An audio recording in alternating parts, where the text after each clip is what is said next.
Alright guys, so on this video that I'm about to start recording, or that I guess I'm already recording, but about to start working through, what we're going to be doing is solving for y, or solving for a variable when there's two variables. And the reason we're doing this is we are about to start graphing linear equations. Alright, and it should be something that's familiar to you guys, but I want you to be 100% on it.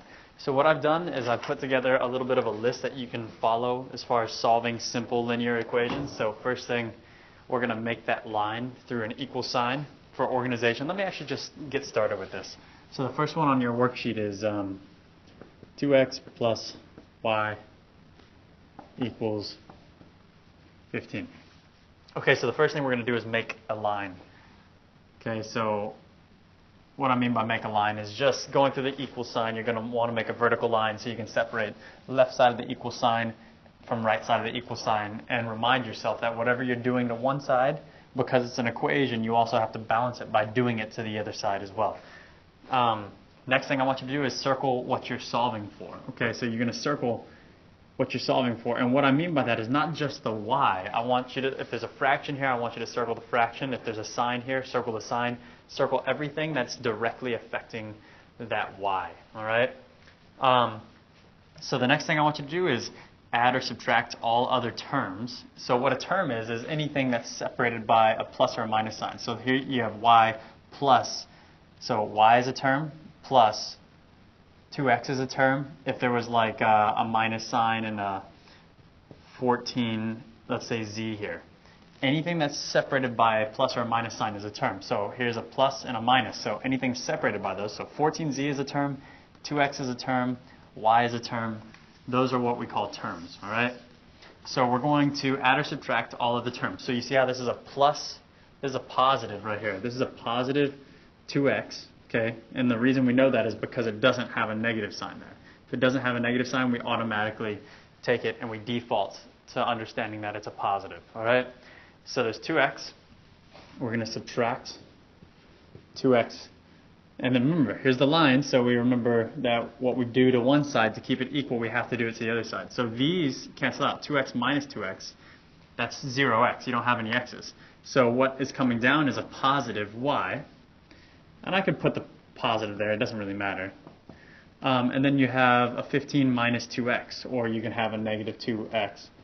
Positive 15. That's a positive 15 and minus 2x. You don't subtract them from each other, add them to each other. They stay separate. They're not like terms. Okay? So this is positive y equals this. And the last part is multiply or divide anything directly affecting the y. So right here, there's nothing directly affecting it. There's no negative sign. There's no fractions. If there were, that's what you'd solve for. Okay? So that's the answer. Once you have a positive y by itself and isolated, you've solved for y. This thing would be ready to graph in slope-intercept form. Okay, let's do a few more. So I've got, let's do negative 5x plus y equals negative 4. So again, I'm going to start by making a line. Make a line. Circle what I'm solving for. All right, so I'm going to circle what I'm solving for. I'm going to add or subtract all of the terms. So here's a term. This is a minus 5x. So to do the opposite, I'm going to add that. So what I do to one side, I do to the, I need to do to the other side. These cancel. Y comes down. Negative 4 and 5x. So remember, these are not like terms, so you don't combine them. So you just have 5x, and then you have a minus 4. So notice I didn't have to put a plus sign. I could have. It wasn't necessary though. And again, same thing here. I didn't need to put a plus sign. And then I'm going to multiply or divide anything directly affecting y. There's nothing there, so that's it. Now I want to do one where there is going to be something directly affecting y. Let's do something like, I'm looking at your worksheet right now. Well, here's a really easy example. Negative 6 plus 2x equals negative y. So this time, notice the y is on the right side of the equal sign, which is fine. Not a big deal. This is the same thing as just writing it this way. Negative y equals negative 6 plus 2x. So notice I just flipped the equal sign around. Or the two expressions on each side of the equal sign, I switched sides. It's the same thing. If negative 6 plus 2x equals negative y, then negative y equals negative 6 plus 2x. So you can solve for y on the right side of the equation. That's fine. So we're going to make a line. We're going to circle what we're solving for. We're going to add or subtract all of the terms. So there's no terms on this side. Notice there are terms over here, but that's fine. We want all the terms from the same side as y onto the other side. So there's nothing to add or subtract. Now multiply or divide anything directly affecting y. So notice this negative is directly affecting y. It's right on y. Okay, so to get rid of that negative on the y, you want to divide by negative 1. Or multiplying by negative 1, it all does the same thing. Now notice when I divide by negative 1, I divide each term on the other side by negative 1 as well. Okay, so if I divide the terms on the right side by negative 1, I need to divide the terms on the left side by negative 1.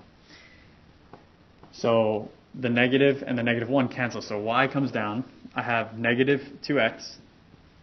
And the reason that is because I was positive divided by negative. This is a negative divided by negative, so it's going to be a positive. And I could put a positive here, but positive 6. I don't need to. So I have positive 6 minus 2x equals positive y. So what happens if you rewind the video, right now it kind of looks confusing, but if you rewind the video, is if you have a negative here, what you do is you just flip all the signs. Okay, so you'll notice that our final answer here has every sign flip. That was a negative y, this was a positive 2, that was a negative 6. Okay, so you can just flip all your signs. Let me continue doing a few more. I want to do different ones than those.